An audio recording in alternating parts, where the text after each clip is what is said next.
Paper का दो part है। 80% पेपर कैसा आता है, 20% पेपर कैसा आता है। तो सबसे पहले 80% पे कवर करिए। एक गलत डिसीजन आपको बहुत पीछे ले जा सकता है। अभी आपके पास सफिशिएंटली यहां से पूरा का पूरा 2 महीना है कंप्लीट, लेकिन आपको पैरेलली सिलेबस भी बहुत ज्यादा रिवाइज करना है। अब बहुत ज्यादा सिलेबस रिवाइज करना है, कितना सिलेबस रिवाइज करना है? अरे भाई, कम से कम फिजिक्स में 30 चैप्टर रिवाइज करने हैं, फिर उसके क्वेश्चन प्रैक्टिस भी करने हैं, जितने क्लास में पढ़े थे वो सारे रिवाइज भी करने। तो इट्स नॉट इजी, क्योंकि पूरे 10 महीने में जो आपने पढ़ा है उसको 2 महीने में सिर्फ फिजिक्स रिवाइज नहीं करना ना, आपको केमिस्ट्री भी करना है, आपको बायोलॉजी भी करना है, फिजिक्स भी करना है। तो टास्क इजी नहीं है। तो अभी चैन की सांस लेना नहीं है, रिलैक्स नहीं होना है, ठीक है ना। ऐसा नहीं कि हो गया सिलेबस खत्म, अब चद्दर टान के सोते हैं, ऐसा आपको नहीं करना है। अभी से आपको 3 चीजों पर फोकस करना है। पहला फोकस करना है आपको, जो भी क्लास में पढ़ाया गया है उसकी थ्योरी 100% रिवाइज होनी चाहिए। 2-4 क्वेश्चन छूट जाए चलेगा। तुम क्वेश्चन सारे रिवाइज करने जाओगे तो क्वेश्चन प्रैक्टिस हो गया और रिवीजन नहीं हुआ, प्लीज इसका ध्यान रखें, ठीक है ना, प्लीज इसका ध्यान रखें। तो सबसे इंपॉर्टेंट बात कि क्वेश्चन जो है आपको वो अच्छे से रिवाइज कर, जितनी 100% थ्योरी क्लास में पढ़ाई है वो 100% रिवीजन करना थ्योरी, ठीक है। और वो आपको खुद से होगा, चाहे मैं लेक्चर दूंगा वहां से करो या खुद से करो, लेकिन दोनों ही केसेस में आपको खुद से रफ पेज पर लिख के करना है। जैसे आप नोट्स भी देख रहे हो तो नोट्स एक बार देख लो, अपने नोट्स देख लो, क्लास नोट्स देख लो, तुम वीडियो देख लो, कुछ भी देख लो, लेकिन रफ पेज पर इंपॉर्टेंट थ्योरी लिख के प्रैक्टिस करना है। दूसरी बात है क्वेश्चन प्रैक्टिस। अब क्वेश्चन प्रैक्टिस कहां से करें? लिमिटेड टाइम पे आप अनलिमिटेड चीज या अनलिमिटेड रिसोर्स पे नहीं भाग सकते। अब यहां से 2 महीने का टाइम है। अगर आप एक गलत डिसीजन लोगे ना कि हम यहां से ये कर लेते हैं या यहां से ये कर लेते हैं या ये वाला कर लेते हैं, वो एक गलत डिसीजन आपको बहुत पीछे ले जा सकता है। एक गलत डिसीजन आपको बहुत पीछे ले जा सकता है।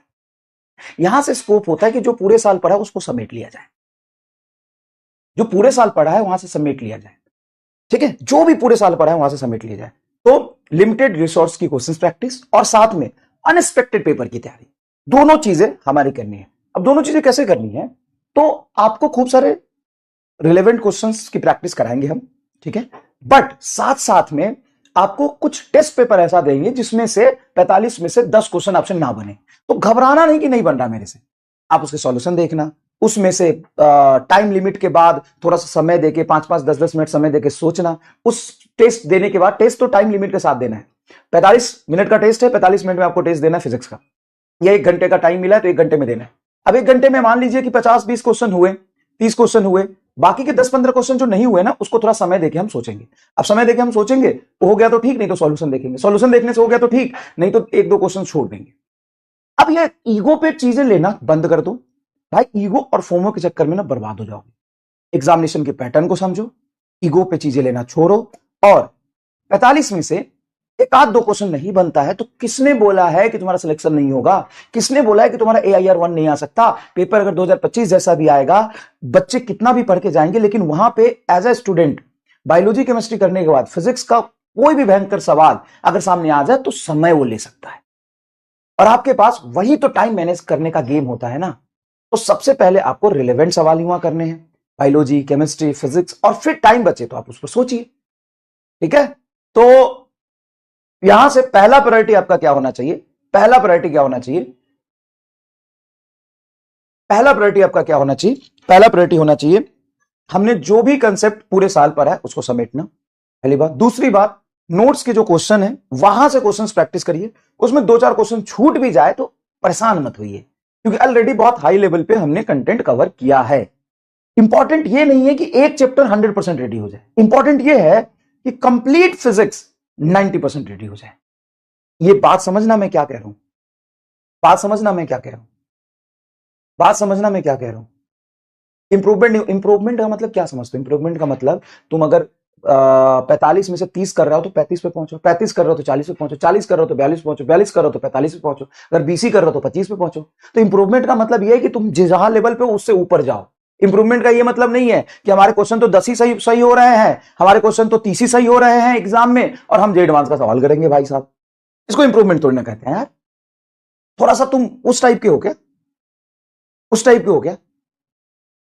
थोड़ा सा रिलेवेंट, थोड़ा सा दिमाग लगाओ, रिलेवेंट दिमाग लगाओ, सुनो ध्यान से। इंप्रूवमेंट का मतलब है कि अपने कंडीशंस को पहले पहचानो। अगर तुम्हारे 30 आ रहे हैं तो 35 की तैयारी करो, 35 आ रहे तो 40 की तैयारी करो, 40 आ रहे तो 42 की तैयारी करो, 42 आ रहे तो 45 की तैयारी करो। अब तुम्हारे आ रहे हैं 25, बायोलॉजी में तेरे आ रहा है 250 नंबर और तू कह रहा है कि मैं जे एडवांस करूंगा। तो पहले बायोलॉजी में 300 नंबर ला, मूर्ख। मतलब एक मूर्खता की हद होती है। बहुत सारे ऐसे बच्चे हैं जिसके बायोलॉजी में ही नंबर आ रहे हैं 250-300 और उनको जे एडवांस करना है। तो भाई कुछ भी कर ले, फिजिक्स के 90 क्वेश्चन नहीं होंगे वहां पे, बायोलॉजी के 90 होंगे, और बायोलॉजी के 90 में से 85-88 किया जा सकता है बड़े आराम से, और फिजिक्स में भी किया जा सकता है 40-42। ठीक है, तो उस तरीके से हमको पढ़ना है। थोड़ी सी स्ट्रेटजी हम आपको बताएंगे कि आगे करना क्या है। ठीक है, और हम आपकी मदद कैसे करेंगे धीरे धीरे करके। तो सबसे पहले आपको रिवीजन करना है कंप्लीट। अब इस रिवीजन में दो पार्ट है। क्या? एक तो है कि हमें पूरी थ्योरी की रिवीजन करनी है, 100% theory and question practice. Question practice ही तो करेंगे, क्वेश्चन प्रैक्टिस। ठीक है, 100% थ्योरी एंड क्वेश्चन प्रैक्टिस। अब 100% थ्योरी के लिए मैं आपको एसी का लेक्चर आज अपलोड कर दिया है, एसी लेक्चर अपलोडेड। उस एसी के 2 घंटे में मैंने पूरे एसी के 6 घंटे का, मतलब 6 क्लास का कंटेंट कवर किया। ठीक है, तो एसी का लेक्चर अपलोड हो गया। उसके बाद वेब ऑप्टिक्स, मॉडर्न फिजिक्स, बचे हुए जो भी सेगमेंट है, ईएम वेव या जो भी है, ईएमआई, कुछ डल गए हैं, कुछ रिमेनिंग चैप्टर आ जाएंगे। उसके बाद है मिशन 100 के लेक्चर। तो मिशन 100 के लेक्चर आपको मैं दूंगा। स्टार्टिंग के कुछ चैप्टर मैं ईमानदारी से आपको बता देता हूं, मैं कल चेक कर रहा था, ईमानदारी से आपको बता देता हूं, पैनिक मत होना। स्टार्टिंग के कुछ लेक्चर जैसे kinematics, motion in a plane या लॉज ऑफ मोशन, इसके ड्यूरेशन रिलेटिवली थोड़ा ज्यादा है। ड्यूरेशन थोड़ा ज्यादा है मतलब शायद 6 घंटे के आसपास है मोशन इन अ प्लेन, और काइनेमेटिक्स 1D भी थोड़ा ज्यादा है, लॉज ऑफ मोशन थोड़ा सा रिलेटिवली ज्यादा है। बट उसके आगे के चैप्टर जैसे मैकेनिक्स 2, ग्रेविटेशन, 4 घंटे 3 घंटे में है। फ्लूइड भी आपको वही 4.5 घंटे के राउंड है, सब कुछ कवर है। थर्मल प्रॉपर्टीज ऑफ मैटर वही 3-3.5 घंटे के राउंड है। थर्मोडायनेमिक्स वही कम ड्यूरेशन का है। ग्रेविटेशन कम ड्यूरेशन का है। Centre of mass and collision come duration का है। रोटेशन कम ड्यूरेशन का है। तो वो सब ड्यूरेशन कम है, वो आप यहां से बड़े आराम से कवर कर सकते हैं। लेकिन स्टार्टिंग के कुछ लेक्चर जैसे 1D 2D के ड्यूरेशन ज्यादा है, तो उसमें आप क्या कर सकते हैं कि अगर आपके पास टाइम हो तो आप चाहते हैं वहां से रिवीजन करना तो करिएगा, वरना मत करिएगा। अगर आप वहां से रिवीजन करना ही है तो आप ये भी कर सकते हैं कि जो सेगमेंट आपका वीक है उसको थोड़ा सा स्किप करके वो वाला पार्ट कर लीजिए। ठीक है ना? ठीक है। तो अगर आपको करना है तो आप यहां से कंप्लीट 11th का रिवीजन आप कर सकते हैं। और ये इसमें लेक्चर 1-2 चैप्टर के नहीं मिलेंगे, कंप्लीट 11th मिलेगा। Complete 11th physics, complete 11th physics के लेक्चर आपको यहां पे मिल जाएंगे। मैं बोल रहा हूं स्टार्टिंग के लेक्चर की ड्यूरेशन थोड़ी ज्यादा है, लेकिन जैसे ही आप work energy power, centre of mass, collision, अब बहुत सा बड़ा सेक्शन है ना, centre of mass, collision, rotation, gravitation, solid मैंने लगभग 2 घंटे में पूरा कंप्लीट पढ़ा दिया है, बहुत सुंदर तरीके से। सॉलिड का लेक्चर डलवा दूंगा कल, या फिर मैं एक एक करके डलवा दूंगा। और work energy power, centre of mass, collision, rotation, fluid, thermal properties of matter, thermodynamics, इसके ड्यूरेशन रिलेटिवली बहुत सही तरीके के समरी लेक्चर टाइप है। ठीक है, तो कंप्लीट 11th यहां से डल जाएगा। 12th की जो बात है, 12th में कुछ चैप्टर मैं आपको अभी रिवीजन करके डालूंगा धीरे धीरे करके, है ना, जैसे जैसे रिकॉर्ड होगा। तो एसी का लेक्चर डल गया है, वैसे मैं आगे के कुछ चैप्टर डालूंगा। पहले से कुछ चैप्टर डले हुए हैं, वहां से थ्योरी के रिवीजन आप 100% कर सकते हैं, आपको कोई दिक्कत नहीं आएगी। कुछ मैं उम्मीद में भी पढ़ाऊंगा 12th का पार्ट, ठीक है, वहां से आप कर सकते हैं। ठीक है, उम्मीद का कुछ पार्ट मैं 12th में पढ़ाऊंगा, उम्मीद का आप वहां से रिवीजन कर सकते हैं। यहां से आप रिवीजन करना चाहो तो जो जो टॉपिक में दिक्कत है वहां से कर सकते हो रिवीजन। बाकी आप बड़े प्यार से और आराम से सेल्फ स्टडी करो, नोट से चीजों को डिकोड करो, क्वेश्चन प्रैक्टिस करो। This is important. कई बच्चों का अलग अलग तरीका होता है, कई बच्चों को 2 घंटे के रिवीजन वीडियो से जल्दी रिवीजन हो जाता है, तो आप वहां से कर सकते हो, कोई प्रॉब्लम नहीं है। ठीक है, यूनिट एंड डायमेंशन का ऑलरेडी 4 घंटे का ऐसा लेक्चर दिया जिसमें 100% सब कुछ कवर है। थोड़ा एक्सप्लोर भी तो कर जो जो तुमको दे दिया है। ठीक है, तो आप यहां से करते रहेंगे। ठीक है, अब क्वेश्चन प्रैक्टिस की बात करते हैं।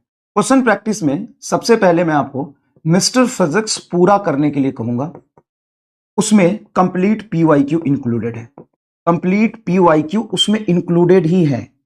तो अगर आप मिस्टर फिजिक्स की पूरी पीडीएफ कर लेते हैं तो उसमें पूरा का पूरा पीवाईक्यू इंक्लूडेड है, उसमें आपको कोई दिक्कत नहीं आएगा। उसके बाद है आपका टेस्ट। मतलब कुछ खूब सारे क्वेश्चंस की प्रैक्टिस। तो खूब सारे क्वेश्चंस की प्रैक्टिस पहले मैं आपको यूनिट वाइज दूंगा, यूनिट वाइज दूंगा। यूनिट वाइज मतलब जैसे मैकेनिक्स 1 हो गया, ठीक है ना, मैकेनिक्स 1 हो गया, ठीक है। उसके बाद मैकेनिक्स 2 हो गया, आज पढ़ेंगे भी, रुक जा, आज पढ़ेंगे भी। मैकेनिक्स 2 हो गया, उसके बाद आपका हो गया, मतलब इस दो पार्ट हो गए, मैकेनिक्स 1 मैकेनिक्स 2। उसके बाद हो गया इलेक्ट्रोमैग्नेटिज्म, इलेक्ट्रोमैग्नेटिज्म, मैग्नेटिज्म, इलेक्ट्रोमैग्नेटिज्म हो गया। उसके बाद ऑप्टिक्स एंड मॉडर्न हो गया, 4 सेक्शन हो गए, ऑप्टिक्स एंड मॉडर्न। तो मैं क्या करूंगा, आपको टेस्ट प्रोवाइड करूंगा जिसमें रिलेवेंट टेस्ट भी होंगे और उसमें क्वेश्चंस कुछ टफ भी होंगे, ठीक है, मिक्सचर होगा। आप पहले ये वाला सेगमेंट कवर कर लो पूरा, ठीक है। जैसे क्वेश्चन एग्जाम में आते हैं वो पैटर्न पहले देखो, पेपर का 2 पार्ट है। 80% पेपर कैसा आता है, 20% पेपर कैसा आता है। तो सबसे पहले 80% पे कवर करिए, ठीक है ना, 80% पे कवर करिए। और 80% आपका यहां से चाहे किसी भी लेवल का पेपर आ जाए कवर हो जाए। 80% यहां से कवर करिए, ठीक है। बाकी 80% और 20% अनएक्सपेक्टेड क्वेश्चंस के लिए आप संघर्ष असाइनमेंट करते रहिए। जितना आपको पेंडिंग बचा हुआ है करिए, सबके वीडियो सॉल्यूशन है ही, 3-4 के वीडियो सॉल्यूशन बचे हैं वो मैं अपलोड करा दूंगा, ठीक है। बाकी धीरे धीरे ये जो टेस्ट पेपर आपको मिलेंगे वो आपको करना है। उसके बाद कंप्लीट 11 के टेस्ट मिलेंगे आपको, कंप्लीट 11th के टेस्ट मिलेंगे। उसके बाद कंप्लीट 12th के टेस्ट मिलेंगे, कंप्लीट 12th के टेस्ट मिलेंगे, और फिर कंप्लीट सिलेबस के मिलेंगे, कंप्लीट सिलेबस। तो आपको ध्यान से देखिएगा, ये सब बहुत अच्छे लेवल के क्वेश्चंस होंगे। रिलेवेंट 70% और टफ 30%, ताकि ये हो कि आप लीक से अलग ना हटे। लीक से अलग ना हटने का मतलब है कि रिलेवेंट क्वेश्चन छूट जाए और भारी सवाल में दिमाग खराब करते हैं, ऐसा नहीं होना चाहिए। तो ये 7 पैटर्न के आपको टेस्ट मिलेंगे। पहला टेस्ट है unit wise, mechanics 1 mechanics 2 mechanics 3 and optics and modern. ये आपको 4 सेक्शन हो गया। उसके बाद complete 11th, complete 12th and complete syllabus. अगर आप इतना कर लिए तो और बाकी क्या चाहते हो बताओ, और क्या चाहिए, और कुछ बचा क्या यहां से, और कुछ बचा क्या?